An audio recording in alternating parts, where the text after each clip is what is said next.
तो दोस्तों फाइनली हम लोग 10 मिनट की वॉकिंग डिस्टेंस के बाद यहाँ एलोरा केव्स के एरिया में आ गए हैं। और वहाँ पर लोगों ने हमसे कहा था कि 10 मिनट ही लगेगा, और सही में हमें सिर्फ 10 मिनट का ही समय लगा। दोस्तों इस वक्त सुबह के 11:30 हो चुके हैं, और ये देखो हमने जैसे यहाँ पर प्रवेश किया तो हम देख सकते हैं कि यहाँ पर जो व्यवस्था है ना वो चकाचौंध है। और फिलहाल हम देख रहे हैं कि हम टिकट कैसे ले सकते हैं, यहाँ पर ऑनलाइन का फैसिलिटी है या नहीं। और यहाँ पर लिखा है एंट्रेंस गेट, तो इधर में है। और यहाँ देखो पार्किंग का भी यहाँ पर एरिया है, और यहीं से हमें अंदर को जाना पड़ेगा, लेकिन उससे पहले हमें टिकट लेना पड़ेगा। दोस्तों यहाँ पर भी ASI का अच्छा व्यवस्था है। अगर आप ऑफलाइन टिकट खरीदना चाहते हो तो आप यहाँ से ले सकते हो, और अदरवाइज़ अगर आपके पास ऑनलाइन पेमेंट का सुविधा है तो आप यहाँ पर देखो एक स्कैनर रखा हुआ है, इसको आप स्कैन करो सिंपली अपना गूगल पे से, फ़ोनपे से, या फिर आपके पास जो भी ऑनलाइन पेमेंट का मेथड है, इसके बाद आप डायरेक्ट टिकट परचेज कर सकते हो बिना लाइन में खड़े हुए। तो दोस्तों हमने टिकट ले लिया है, और इसका कीमत सिर्फ ऑनलाइन 35 रुपया और ऑफलाइन 40 रुपया। और सामने प्रस्तुत है 34 चट्टानों को काट कर बनाया गया बेरुल गुफाएँ, बोले तो एलोरा की गुफाएँ। आपको बताना चाहेंगे इस एलोरा की गुफाएँ में कुल करीब 34 गुफाएँ हैं, जिसमें अलग अलग, जैसे कि हिंदू का कुछ मंदिर है, कुछ जैन का मंदिर है, कुछ बौद्ध का मंदिर है। तो ये सारा चीज़ आपको यहाँ पर आज दिखाएंगे। दोस्तों फ़िलहाल का जो मौसम है ना काफ़ी साफ़ है, और यहाँ का हसीन वादियों को देखो क्या कमाल का लग रहा है। और दोस्तों अब जैसे यहाँ पर एंटर होते हो, सामने होगा एक बहुत ही बड़ा सा घास का मैदान, और बीचों बीच एक झंडा उगाड़ दिया गया है, इंडियन फ्लैग। और यहाँ का रास्ता को देखो, ये काफ़ी अच्छा रास्ता है जो वॉकिंग ट्रैक है। आप यहाँ पर आसानी से अपने फैमिली वालों के साथ में चल सकते हो। तो दोस्तों आखिरकार हम लोग एलोरा केव्स के ठीक बगल में आ गए हैं। और आपको मैं और एक चीज़ बताना चाहूँगा, अगर आपको चलने फिरने में दिक्कत है तो यहाँ पर आपके लिए ई व्हीकल का सुविधा है इस तरह का, इसको आप बुक करके यहाँ पर आप घूम सकते हो। तो फ़िलहाल हम लोग चलते हैं उस केव की तरफ जहाँ पर ख़ास आप लोगों के लिए काफ़ी सारा गुफाएं हैं। दोस्तों मैं बताना चाहूँगा, मैं पहली बार यहाँ एलोरा केव्स में आया हूँ, और अब तक मैंने इसको सिर्फ इतिहास के पन्नों में देखा था, सुना था, एंड पहली बार अपनी आँखों से जब देख रहा हूँ तो मुझे बिल्कुल यकीन नहीं हो रहा है।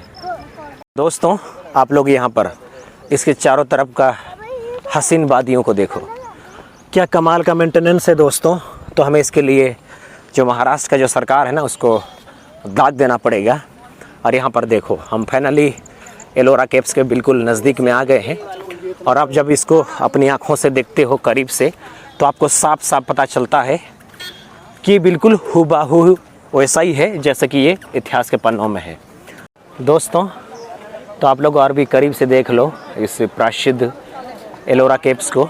और बेसिकली ये जो पहाड़ आप देख रहे हो ना, इस पहाड़ का नाम है चरणद्री पहाड़, और इसी पर आपको मल्टी रिलीजन केव्स मिलेंगी, जहाँ पर आपको अलग अलग धर्म का गुफाएं मिलेंगी, और उसको ये समर्पित है। बेसिकली यहाँ पर आपको जैन वाला, हिंदू वाला, एज वेल एज आपको बुद्धिज़्म वाला, यानी कि बौद्ध धर्म का भी आपको यहाँ पर केव मिलेगा। इसलिए इसको बोलते हैं कि ये बहुधार्मिक गुफाएं हैं। दोस्तों आपको मैं सबसे रोचक चीज़ बताना चाहूँगा, बेसिकली यहाँ पर आपको कैलाश मंदिर मिलेगा जो कि महादेव को समर्पित है। और मैं बताना चाहूँगा दोस्तों, ये दुनिया का एकमात्र ऐसा शिव मंदिर है जो ऊपर से नीचे तक एक ही फाउंडेशन में बना हुआ है, बोले तो सारी चट्टानों को काट कर बनाया गया है। तो फिलहाल हम यहाँ पर एंटर हो रहे हैं, और यहाँ पर अच्छी बात ये है कि आप यहाँ पर चप्पल पहनकर अंदर को जा सकते हो। और ये देखो दोस्तों इसका एंट्रेंस कुछ ऐसा दिखता है, इधर अंधेरा है, और ये बाहर का नज़ारा, इधर भी अंधेरा है। और ये देखो इसलिए इसको बोला जाता है मल्टी रिलीजन केव्स। आज यहाँ पर जो लोगों की भीड़ है ना काफ़ी ज़्यादा हो रखा है, और खुशी की बात ये है कि फ़िलहाल यहाँ पर अब तक कोई हादसा नहीं हुआ है, और बारिश भी नहीं हो रही है। और ये सब जो बना है ना, इतना सारा जो स्ट्रक्चर है, ये सिर्फ एक ही चट्टानों को, बोले तो एक ही पहाड़ को काट कर बनाया गया है। वैसे यहाँ पर जो गुफाएं हैं ये अलग अलग हैं, कुल 34 पहाड़ों को काटा गया था। इस वजह से यहाँ पर कुल 34 गो केव्स है। पर यहाँ पर देखो दोस्तों, ये क्या कमाल का नज़ारा है। यहाँ पे देखो दोस्तों, जो मूर्ति का नक्काशी किया गया है ये ज़बरदस्त तरीके से किया गया है। और यहाँ पर देखो, और एक मूर्ति है यहाँ पर, 2 हाथी भी बनाए गए हैं। और यहाँ पर देखो, पत्थर का सबसे बड़ा हाथी यहाँ पर है, देख लो, जो बिल्कुल उतना ही साइज़ का लग रहा है जितना कि ये रियल लाइफ में होता है। देख रहे हो, इसका जो साइज़ है दोस्तों काफ़ी बड़ा है। और यहाँ से देखो, ये जो केव है ना, कितना बड़ा और कितना गहरा लग रहा है। आप लोग और भी बारीकी से देखो, इसका जो स्ट्रक्चर है ना बिल्कुल सिमिलर है। और यहाँ पर बीचों बीच में एक बड़ा सा पिलर है, ये वाला देखो, जहाँ पर आप फ़ोटोशूट रील्स ये सब बना सकते हो। और सेम पिलर उस तरफ में भी है। और फ़िलहाल हम लोग उस तरफ चलते हैं और यहाँ से भी आप लोग स्ट्रक्चर को देखो, क्या कमाल का लग रहा है। और आपको पूरा यकीन हो जाएगा कि इस केव को पहाड़ को काट कर बनाया गया है। और यहाँ पर भी देखो, बहुत सारे जो टूरिस्ट है घूम रहे हैं। तो हमें ऊपर भी जाना है, लेकिन उससे पहले हम लोग थोड़ा बाहर से इसको कवर कर लेते हैं। और मेरा ये कहना है कि आप लोग जब भी यहाँ पर आओगे, मंगलवार को छोड़कर यहाँ कभी भी आना, क्योंकि मंगलवार को यहाँ पर बंद रहता है। और इसका टिकट सिर्फ ऑनलाइन 35 और ऑफलाइन 40 रुपया है। दोस्तों, मैं यहाँ से देख सकता हूँ कि जो पानी है ना, थोड़ा थोड़ा रिस रहा है। और जनरली पहाड़ों में ऐसा होता है कि जो पानी है ना, ये रिसते रहता है। और यहाँ पर पानी थोड़ा जम गया है, तो इससे घबराने की कोई ज़रूरत नहीं है। आपको यहाँ से नहीं चलना है, यहाँ पर थोड़ा सा काई जम गया है तो आप फिसल सकते हो। और फ़िलहाल हम लोग उस तरफ चलते हैं जहाँ पर ये जो एलोरा केव है ना, उसका बैक साइड है। और यहाँ पर देखो दोस्तों, इसका जो बैक का पोर्शन है कुछ ऐसा दिखता है, बड़ा ही अद्भुत, बड़ा ही मजबूत और बड़ा ही ज़बरदस्त। तो आप लोग समझ सकते हो कि बिना एडवांस साइंस का इसको कैसे बनाया गया था। और फ़िलहाल तो मैं हैरान हूँ कि ये सदियों से ऐसे कैसे खड़ा है, जबकि अभी आप लोग देख सकते हो कि जो भी नया ब्रिज बनता है, जो भी नया सड़क बनता है ना, वो तुरंत ही ख़त्म हो जाता है। बट ये जो केव है, यहाँ देखो, काफ़ी सारे एलिफेंट्स का ग्रुप है। तो इसको भी बड़े ही बेहतरीन ढंग से नक्काशी करके बनाया गया था उस समय का, और अभी तक ये चल रहा है।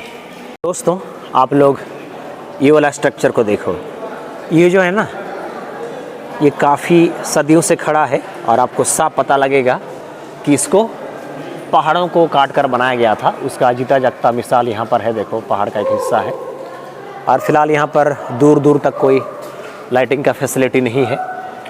तो आप जब भी आओगे, दिन में आओगे, और इसका जो टाइमिंग है कुछ ऐसा ही रखा गया है कि इसको आप सिर्फ डे टाइम में इसको विजिट कर सकते हो। और इसको देखने के लिए जो है ना, लोग हमारे भारत के अलग अलग हिस्सों से आते हैं। और यहाँ पर भी देखो, हल्का हल्का पानी जमा है, क्योंकि यहाँ पर जो है ना, पानी थोड़ा रिस रहा है इन पहाड़ों से।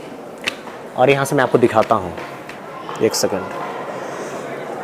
यहाँ से देखो दोस्तों, इसका जो चोटी का जो हिस्सा है ना, ये काफ़ी ऊंचा तक गया है।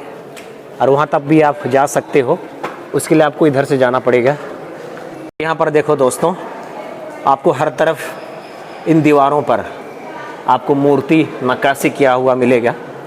और बेसिकली इसको यहाँ पर बोलते हैं कैलाश मंदिर, जो कि महादेव को समर्पित है। दोस्तों, आप यहाँ से इसका बनावट को देखो, आपको यहाँ से पूरा साफ पता लगेगा कि एक गुफा है और इसको पहाड़ को काट करके बनाया गया है। तो दोस्तों, यहाँ पर देखने के लिए ना बहुत कुछ है, तो हम लोग बारी बारी से सबको एक्सप्लोर करते हैं। और यहाँ देखो दोस्तों, इस एरिया में भी आपको अंधेरा ही नज़र आएगा। और हर सेक्शन में ना आपको इस तरह का मूर्ति मिलेगा। दोस्तों, यहाँ से देखो, यहाँ पर आपको गुफा का अलग सेक्शन मिलेगा। और यहाँ पर पूरा आपको पता साफ लगेगा कि इसको पहाड़ को खोद करके बनाया गया है। और आप चाहो तो यहाँ पर आराम कर सकते हो, बैठ सकते हो, या फिर हमारी तरह बिल्कुल भागते रहो और ख़ास आप लोगों के लिए ब्लॉगिंग करते रहो। दोस्तों, हम लोग घूमते घूमते महादेव के बिल्कुल करीब में आ गए हैं। देखो, यहाँ पर आप लोग देख सकते हो कि स्टोन से बना महादेव का कितना बड़ा मूर्ति है। और ठीक अपोजिट में है माँ काली का मूर्ति। तो दोनों ही काफ़ी बड़ा है और इस वजह से इसको बोलते हैं कैलाश मंदिर। दोस्तों ये इस एलोरा केव्स का आंतरिक दृश्य है और यहाँ पर कोई रोशनी नहीं है दूर दूर तक।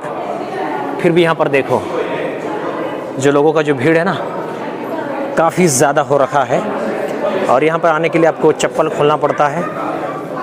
और यहाँ पर भी देखो देवी देवताओं के हजारों मूर्तियाँ यहाँ पर नक्काशी की गई है और आपको यहाँ से अंदर जाना पड़ेगा। यहाँ पर छोटा सा रास्ता है, get for going there and finally यहाँ पर एक रोशनी दिखाई दिया, उम्मीद की रोशनी। तो दोस्तों महादेव का बड़ा सा शिवलिंग आप लोग देख लो, ये ही है हर हर महादेव। और फिलहाल हम लोग नीचे को चलते हैं क्योंकि जो भीड़ है ना काफ़ी ज़्यादा हो रखा है। ऐसे में यहाँ से जाने में भलाई है, अदरवाइज़ देने पड़ जाएंगे।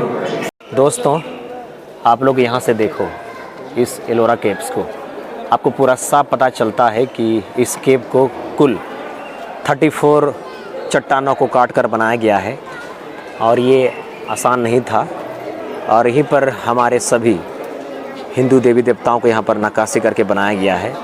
और देखो ये जो चट्टान का साइज़ था ना अकेले इतना बड़ा नहीं था, सो कुल 34 यानी कि 34 चट्टानों को काट करके इस महान एलोरा केव्स को बनाया गया है। दोस्तों आप लोग ये वाला हिस्सा से देखो इस एलोरा केव्स का हिंदू धर्म वाला गुफा को, तो आपको पूरा साफ पता चलेगा कि किस तरह से इस चट्टान को काट करके गुफा को बनाया गया है। और यहीं पर आपको देवी देवताओं के मूर्ति नज़र आएंगे। और आज यहाँ पर देखो जो लोगों की जो भीड़ है ना काफ़ी ज़्यादा हो रखा है। तो आप लोग जब भी यहाँ पर आओगे तो समय लेकर आना, क्योंकि इसको घूमने में आपको काफ़ी समय लग जाएगा, क्योंकि यहाँ पर कुल 34 गो गुफा है। दोस्तों आप लोग इस केव का ऊपरी ढांचा को देखो तो यहाँ पर आपको उत्कृष्ट नक्काशी, चित्रकारी ये सब नज़र आएगा। और यहाँ पर आपको देखने से ये पता चलेगा कि हमारे जो पूर्वज थे शुरू से ही शिव भक्त रहे हैं, माँ काली का भक्त रहे हैं और उनका जो आस्था के प्रति जो विश्वास था ना स्टार्टिंग से ही रहा है। तभी आपको यहाँ पर दिखेगा कि बीच में शिवलिंग है और चारों तरफ शेर हैं। तो ये कहीं ना कहीं हमारा आस्था का चित्र है। दोस्तों फ़िलहाल हम लोग घूमते घूमते 12 नंबर गुफा में आ गए हैं और इसका आप लोग स्ट्रक्चर को देखो, क्या बेमिसाल और बेजोड़ स्ट्रक्चर है। क्या आप सोच सकते हो कि किसी चट्टान को काट करके ऐसे बिल्डिंग के रूप में एक गुफा को बनाया जा सकता है, वो भी उस समय जब साइंस नहीं था, टेक्नोलॉजी उतना उन्नत नहीं था। आप लोग सोच सकते हो उस समय के लोगों ने ये कैसा किया होगा।